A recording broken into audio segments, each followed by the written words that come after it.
வன்னியர்கள் இடஒதுக்கீடு கோரி பல்லாவரத்தில் பாமக மற்றும் வன்னியர் சங்கத்தினர் பேரணியாய் சென்று ஆர்ப்பாட்டம். சென்னை அடுத்த பல்லாவரத்தில் வன்னியர்களுக்கான 10.5 விழுக்காடு இடஒதுக்கீட்டை தமிழக அரசு உடனே வழங்க வலியுறுத்தியும் அதனை தடுக்கும் நடவடிக்கையை கண்டித்தும் பாமக மற்றும் வன்னியர் சங்கத்தினர் நூற்றுக்கணக்கானோர் ஜிஎஸ்டி சாலையில் பேரணியாய் நடந்து சென்று பேருந்து நிலையம் அம்பேத்கர் சிலை அருகே கண்டன ஆர்ப்பாட்டத்தில் ஈடுபட்டனர். செங்கல்பட்டு மேற்கு மாவட்ட செயலாளர் வெங்கடேசன் தலைமையில் நடைபெற்ற இதில் மாநில செயற்குழு உறுப்பினர் தாம்பரம் விநாயகம், வழக்கறிஞர் இரா சுரேஷ், தொழிற்சங்கம் முத்துக்குமார், மாவட்ட தலைவர் கருப்பசாமி, மாவட்ட துணை செயலாளர் முனுசாமி, ஐநா கண்ணன், ஜே.எம். சேகர், வன்னியர் சங்கம் மாவட்ட செயலாளர் முரசு ராஜேந்திரன், வன்னியர் சங்க மாவட்ட தலைவர் சம்பத்குமார், தொழிற்சங்கம் மாவட்ட செயலாளர் பாலாஜி, இரும்பலியூர் அர்ஜுனன், வன்னியர் சங்க பாலாஜி, செம்பாக்கம் உத்தரகுமார் மற்றும் வன்னியர் சங்கம் பாட்டாளி மக்கள் கட்சி நிர்வாகிகள் பலர் கலந்து கொண்டனர். நம் மக்கள் செய்திகளுக்காக சகாதேவன். செய்திகளை உடனுக்குடன் தெரிந்து கொள்ள நம் மக்கள் செய்தி சேனலை சப்ஸ்கிரைப் செய்யவும்.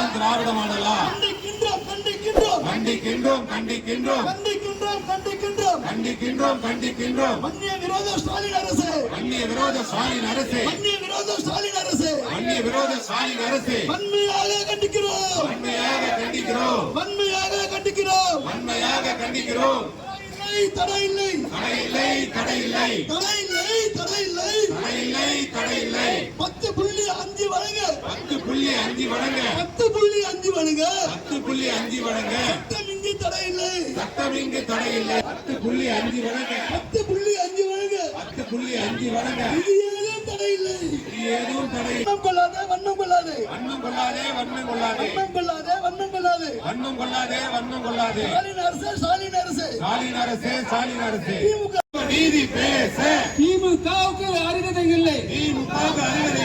திராவிட கழகமே பெரியாரின் வழியில் வந்த திமுக கழகமே சமூக நீதி பேச உனக்கு தகுதி இல்லை.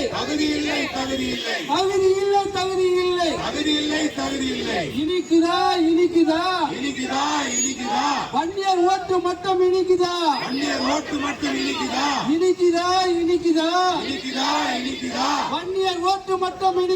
வன்னியர் வளர்ச்சி கசக்குதா? கூடாதா கல் உடைக்கின்ற எங்கள் சாதி சாக்கலாக கூடாதா? கலெக்டராக கூடாதா? இன்ஜினியராக கூடாதா? எஸ்பியாக கூடாதா? ஐபிஎஸ் ஆக கூடாதா? மானங்கட்ட